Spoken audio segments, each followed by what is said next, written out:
Hi.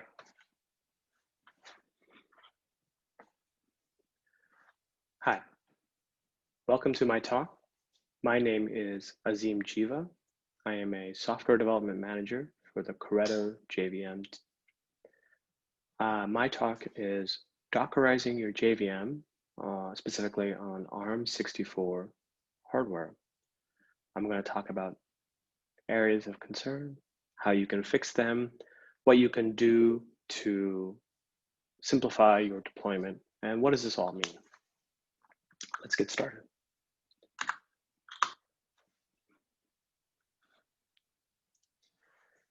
All right. For those of you who are wondering, what are containers and why should we be using them? So containers, and to an extent even JVMs, are an abstraction mechanism that allows you to abstract away a lot of the complexities of the application, deployment, areas that you normally would worry about, but Docker specific containers in specific make things easier. It's very similar to the JVM. You're able to abstract away a lot of the complexities of development, from memory management to compilation to even runtime configuration. And I'll talk a little bit more about this. So what does that mean? And I'm going to speak to this as more of a generic kind of component that we're looking to deploy to some best practices. So you have a runtime engine, whether it be a Docker or containerized environment, that's running some code. That code has dependencies and configuration depending on the environment. And that all is packaged up together and deployed as a container image. That has a number of advantages, from single image to easy deployment from from your laptop to all the way to production, as well as just making it a single concrete piece of software that you can shuffle around, right? It's a big file, easy to transfer. You don't have to worry about dependencies. This is quite similar to how the JVM works. You have a runtime engine, in this case, the VM itself. You run code and class files with all the dependencies that you need to load, and then some configuration. Now, what does Docker get you? The big advantages, as I mentioned before, you have your simplified single image with everything that you need. It can run on your laptop during development. So you're coding away and you write stuff and you test it on your laptop, and you can take that single image without rebuilding, without reconfiguring, and deploy it to staging. And if you've done this well, it'll auto scale. Usually staging is a bigger environment, right? So rather than your typical laptop, which is maybe if you're really lucky, on the order of 8 to 16 cores, but a staging environment would be larger, more resources available. So now you're able to test a larger variety of configurations. And once you're happy there, you of course then move it to production. The nice thing is that that single image transfers from location to location to location. Again, similar to with the JVM, I can take my VM, run on my laptop, happens to be Mac OS, could be Linux, could be Windows. I can move it to my staging environment, which is predominantly Linux, but potentially could be anything. And you're testing there, the file is the same, the jar file is the same, you're not recompiling, and then again, you deploy it to production. This has a number of advantages. You don't have to worry about the bits that you've deployed or testing. It's all consistent. So one major problem that you may have seen is, and this is where Docker comes in, you're running code on your laptop, you made some assumptions, it worked fine, you fixed the bug, you added the feature, it all looks good. And You then deployed it, and whoops, something went wrong. And it's common, right? Hey, it worked on my machine. Why is it not working in production? And this is where Docker comes in. You can be running production version 4. It's running just fine. In staging, you're running version 7. You're doing your testing. You're making sure that it's passing all of your regression and integration tests. Maybe on your laptop, you're debugging a previous version. You're trying to figure out why it's failing, or maybe you're trying to reproduce some test case. Where did it last pass, and why is it failing in version 7 but not in version 6? You can kind of help narrow down. Easy deployment, right? It's a single file. You Docker run it.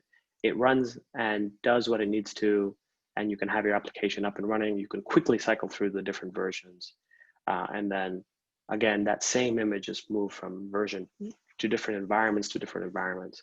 Again, with the JVM, it's very similar. You're able to take that now JVM, that jar file, and it abstracts away a lot of this work. And you can take the same configurations, deploy it locally, test it, and it works. Easy debugging, is easy to move forward. So now, really, the big thing is that you're depending on Docker to save you, right? Again, the runtime engine, the dependencies of the code, these are all helping you and protecting you from what we just discussed. That said, there are pitfalls that you have to be aware of. And if you think everything is straightforward and it'll work just magically, there are some things that don't. That's what we're going to discuss. You just have to be aware of them. One of the big ones is that the Dockerized environment is different than the system that it's running on. Potentially could be different. You're setting limits, you're protecting your system from being overloaded. And so while Docker has protected you, it potentially can cause you to overcommit. So we'll talk about that. That said, Docker is not a VM, a typical virtual machine. Now, this is separate from a Java virtual machine. A VM is you have your typical hypervisor, and you run multiple operating systems that are running isolated, protected, guest OSs, and that runs all the way from the hypervisor up. The advantage of this, of course, is that each guest OS is isolated. They cannot impact each other. They can't affect each other, and everything is nicely configured within this single VM. The containers or Docker removes that guest OS portion, and the isolation is at the library layer. Now, this does have some issues. Docker, the host OS is at the bottom layer, is exposed to the hypervisor, just like the host OS is exposed to the Docker environment. But that exposed environment also goes upwards to the libraries and the binaries. They think they're running on the host OS. That's not the case on the VM. All of your libraries and your applications are running on the guest OS, which only has the configuration that it knows about. How much memory, how much CPU. You can run different Java versions. You're running different OSs, totally different OSs. So there is some pitfalls there. That said, Docker has a lot of advantages, right? You're running reliably. You run lots of different applications. You can migrate very quickly. If you have a system that's overutilized, because it has more CPU, one of the Docker containers needs more CPU, you can migrate to a system that's using less. You can use typical orchestration like Kubernetes and others to help you automatically manage this. Spinning up a new instance is relatively easy and quick. You can migrate between hardware platforms. If you've configured and written your application to be well developed, you can run it on an x86 Linux box, but now you're looking to upgrade the OS or move to a different type of hardware, like an ARM-based system, like the new Amazon Graviton. you can then migrate that relatively easily. So that level abstraction really helps. And again, this is where the JVM provides similar levels of abstraction. You are protected from the changes underneath the abstraction layer of the class files. If you want to run on a different JVM for different reasons, whether it be a different vendor or upgrade to a newer instance, or even move to a new hardware type, that abstraction layer of the class files really makes it easy to do that. And this is where containers and JVMs are similar to each other. So that said, at Amazon, within AWS, you can run containers in a number of environments. You have the Amazon ECR and ECS, the container services. You can also run on something like EKS, which is the Kubernetes service, which allows for orchestration. And then, of course, things, if you're looking just to run a number of Docker just by itself, you can run it in our Docker EE environment. This all makes it really easy to deploy, configure, manage, and so forth. So some of the advantages. All right, that said, we want to talk about ARM. How are we going to deploy we have our nice new application. It's really nice, it works great, it's fast, it's the latest and greatest thing. And we're now looking to reduce cost, we're looking to improve performance, and so we're looking for new ways of running our application. And as you're investigating into ARM and Graviton 2, we'll talk a little bit about this and see some of the advantages and how you can best utilize the hardware. So what is Graviton 2? Let's talk about that first. The initial first Graviton 1, was our first processor in Amazon's AWS. It was a first-class citizen. You could set up instances, you can use it as appropriate, and deploy to it, so forth. It was based off of a 16 nanometer process. And the die size was about 5 billion transistors. You can see a picture of it right there. Cutting edge for the time, and quite capable. And then late last year, December 3rd, 2019, we released the Graviton 2 processor. So now it's 4x the number of CPUs, but more than just the number of processors, we've increased the performance. So the chip itself has now 7 times the CPU performance, which works out to be roughly 2x the performance per CPU. We shrunk the die size, so it's now 7 nanometers, so even smaller. And as you can notice, now we have a really big physical 30 billion transistors. That's a really beefy, and you can see the size difference. It's a really big processor. All right, that's physically. So what does Graviton 2 have that makes it so special? It's an ARM-based N1 core. It's a Neoverse core. We are ARM 8.2 compliant, which means that any code that was compiled for an 8.2 ARM processor, the version number, will run on Graviton. So a lot of compatibility here. If you compile for older ARM versions, will run just as fine as well, 7 and so forth. And we work very closely on ARM to build this out. In terms of caches, there's a large L1 of 64 kilobytes and a 1 meg L2 per vCPU. The cache itself is coherent, which means the view of the cache is identical to each of the CPUs. We've also reduced the overhead of interrupts, the virtualization, context switching. So if you're running on a hypervisor or Dockerized container, a lot of those overheads are reduced.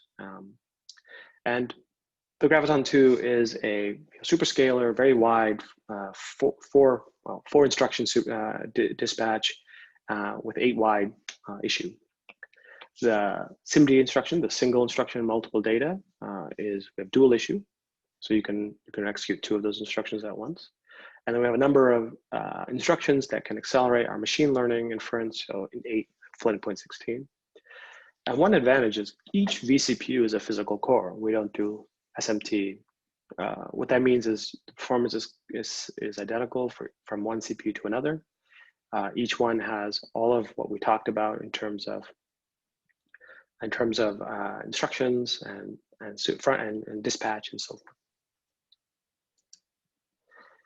So how does all of this connect together? So you have 64 cores in one hardware, and they're all connected with a mesh network. Gives you about 2 terabytes of bandwidth. The last level cache, the overall chip cache, is 32 megabytes. And then you have a very private, user accessible 100 megabytes of cache for each process. So because it's a single socket, there's no NUMA. All of the core stays the same path to memory and to every other core. So its latency is identical.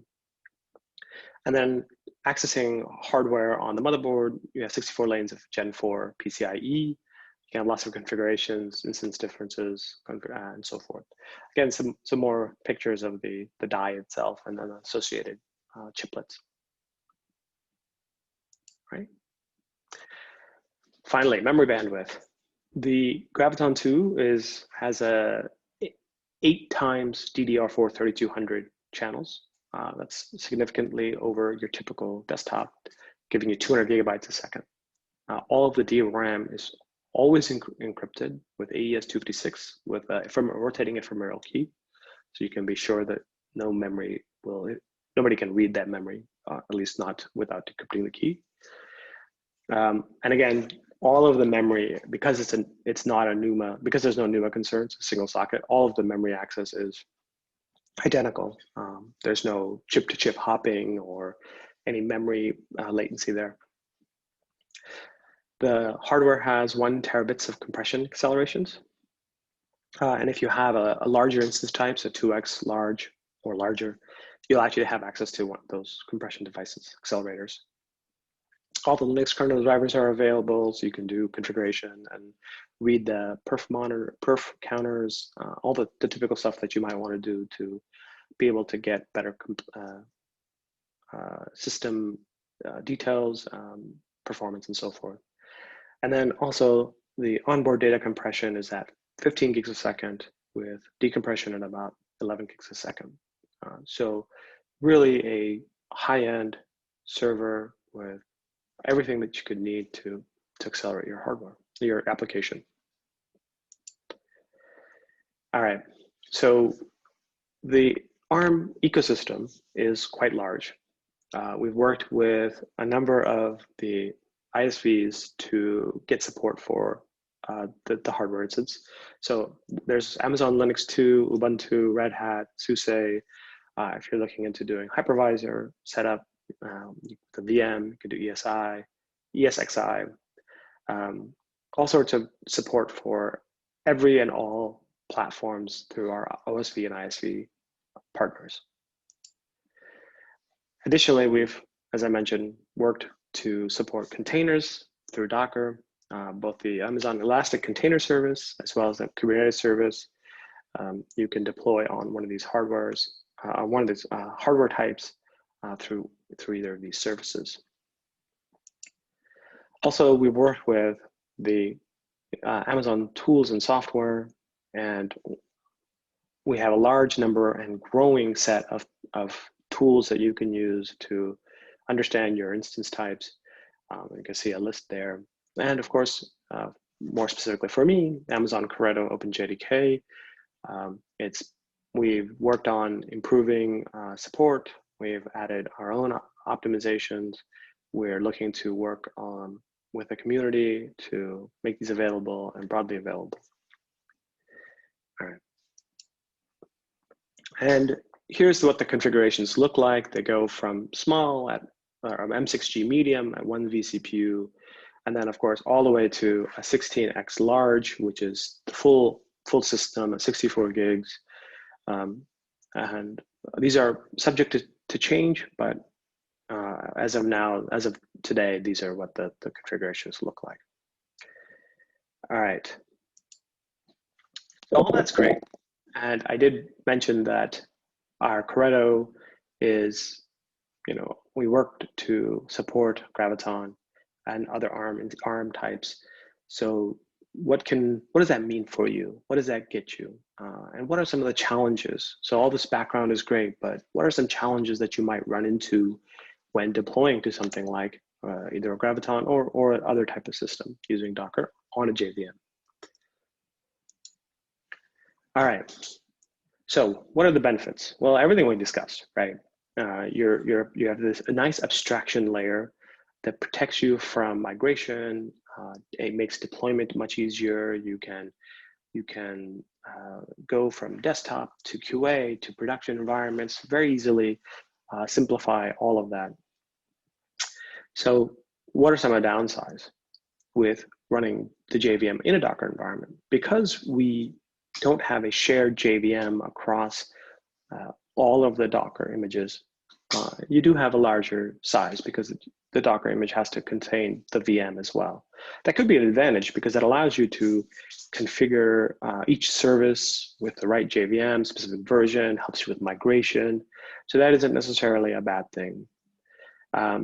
One other issue is that the JVM mistakes your physical hardware for the Dockerized container. We'll get into this, but what it means is you can run it on a 64-core Graviton 2. You can set up your Docker container size limits to 1 or 2 vCPU, but the VM sees the entire AWS instance, the entire 64 cores. Additionally, if you're still running Java 8, while there has been backports for support for Docker, there's still some newer support in the later versions, and at this time we'll discuss how to work around some of these. All right, so I give you some examples. So I ran a very simple OpenJDK 8U181. I set my memory to 512 megs, 4 CPUs, and then I did the same running on 265. So what does that mean for you? One thing I'd like to bring up is that these were run directly off of Docker Hub. I didn't change them. I didn't pull them from anywhere else. These are just the raw standard 8U versions. So if you happen to be running 8U181, you should upgrade for more than the reasons we mentioned, because of security concerns and bug fixes, and you want to stay current, even if you are still on 8 and you need the extra time until you can move to the newer versions. The next LTS is Java 11, but you should upgrade your update releases to the latest as soon as possible. You definitely don't want to be on the older versions, even for things like this, but also for security. All right, so I ran 8U181. I ran Java print flags final dash version. So this prints out all the flag values. And I just ran a dash version because all I want is to see what the VM sees on my 8U181 JVM. And I grepped for the heap size. So I was running this on a 64-core, 256 gig system. And the heap size by default is, if you divide by 1024 and do the calculation, works out to be 32 gigs, which is 1/8 the size of the system. That is not what I wanted. If you remember what I had set before, the memory I had set was 512 megs. If I ran this and I ran a Java application, it would chew up 32 gigs. And if I had finally tuned my system to not use a lot of memory, or I needed it for something else, another instance or a number of instances, then I would run out of memory. And if I had multiple versions of these, they would all eventually add up and I would run out of memory. And then additionally, now same thing, but now I'm looking for GC threads. And you can see that because I have 64 cores, the default configuration sets it up to be 11 concurrent GC threads and 43 parallel GC threads. This is fine if you're running, had I only ran it on by itself without Docker. But if you remember, I had set 4 cores as how much I had devoted to my system. So this is way too much, and it'll do what I want it to do. But if I had, again, tuned my deployment to only take a certain amount of CPUs and memory, 4 and 512 in this case, everything would have it would have chewed up too many. And if obviously if you're running on a big system, you'll want to run multiple Docker images, and I'll quickly run out of resources. So already you can tell this isn't going to work. All right, so what can we do? All right, so now I'm running on 8U265, which is the latest as of this video. Same thing, right? I'm running flags final, and the heap size is a much more manageable 128 megabytes, which is 1/4 of 512, and what I expected for my application. Similarly for GC threads, it knows that it's a 4-core system, or a Dockerized container virtualized environment of 4 cores, for 1 concurrent GC threads and 4 parallel GC threads. The concurrent is only 1 by default because it runs concurrently with your application, and you don't want it to use up all of them. In this case, it's 25%. And the parallel GC thread is during stop the world. In this case, since application is stopped anyways, you may as well use up all of the cores and quickly collect the application heap. Again, if you notice, this is potentially could have been a huge deal if you were running 8U181 and you had configured it to only use 512 megs per Docker image and four processors. If I had if I packed in all my containers nicely, I have this relatively large, beefy 64-core system, 256 gigs of memory. Maybe I'm running a large database instance, a number of front-end web services. My business logic may be running on something like this, and I've tuned it all out. In the previous case with 8U181, my expectation is I would have only used 512 megs, so only 512 megs of memory. But instead, I used up 32 gigs. And there goes any sense of extra memory that I was expecting to use, keep in other applications, maybe my database, whatever. I mean, this is a landmine. And you should be very well aware of this. All right. So what happened? So the older versions of JDK, I use 181, but there is some support for Docker awareness, but it's not on by default. But if you go back far enough, there's nothing. They don't query the Docker runtime for any of the constraints that I'd set at the command line. It is entirely reads what the system tells you, right? It only knows about this what we discussed earlier, where the abstraction layer is such that you still have to, you're not fully abstracting out the system. You're kind of limiting it through the C groups that Docker uses. This is all fixed in 8U202 and later, future releases. So again, another reason to make sure to stay up to date. It's a quarterly release, so it should be up to date. And then as I mentioned, with the later version, it properly understood it was at 512 meg image. We had 4 CPUs, so it's at the right number of GC threads and the right amount of heap. So this is what happened. So you may be saying, well, why bother? I can set the heap on the command line, and that's good practice, of course. And GC threads, same thing, good practice, right? I know what my limits are, and maybe I'll just set them. But what if you had migrated to a new system, larger instance, different architecture? What about a scale up or scale down? There are so many cases that you wouldn't be aware of. We'll go really far back. Let's say you're running on your laptop, and let's say that you originally wanted to run the business logic application at 512 megs of memory and 4 CPUs. You're running on your laptop, all fine. Move to production, where again, the instance types, the hardware that you're running is maybe a little bit bigger, right? You have beefy laptops for your developers, similar systems for your QA, and everything works because you hadn't set the heap, you hadn't set the number of GC threads, and the amount of memory used by each instance is roughly equivalent, and you're unaware of this. But now you move to production, and now you're running on the 64-core Graviton 2, 256 gigs of heap, and you now use up a lot more memory. You start paging out, or if you don't have a page file or a swap partition, you now are doing, your Linux is now ooming and killing off all sorts of applications, and bad things happen. So it's really better to let the JVM know what the limits are assigned. Even if you set the heap and GC threads, you still want to be able to let the VM know and what kind of system you're running on.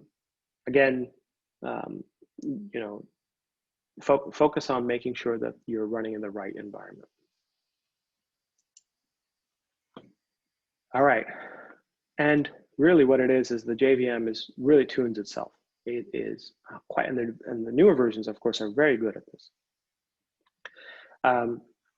So if you're running with, say, the newer LTS version, like 11, it's a lot of the GC is behavior based, running dynamically optimizing your young and old generations, which you could configure with maximum pause times, the default, which is 200 milliseconds, your application throughput, which is default ratio. So you want to run the application 99% of the time and GC only 1%.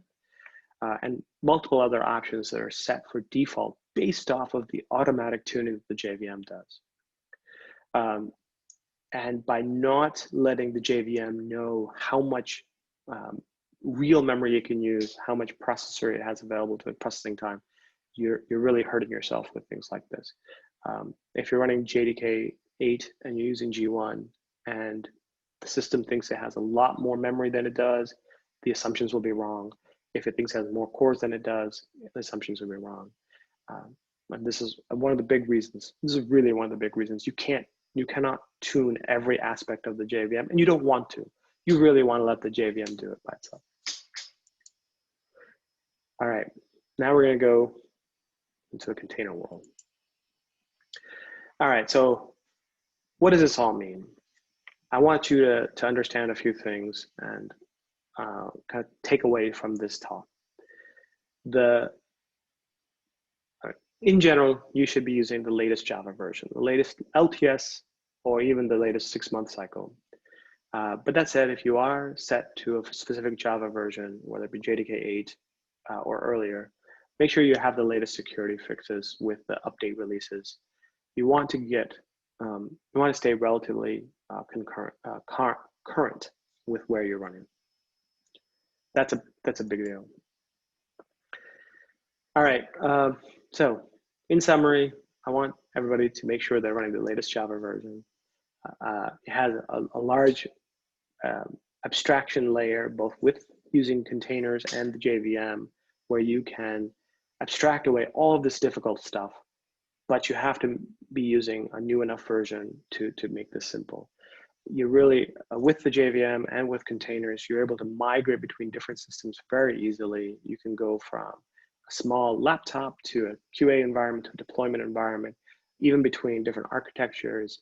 All of this is possible with that abstraction layer that necessarily isn't available in other ways.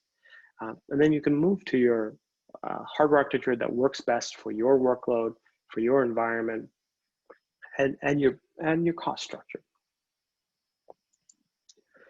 I wanted to thank everybody for attending. I hope this was informative and that you enjoyed this talk. Thank you so much.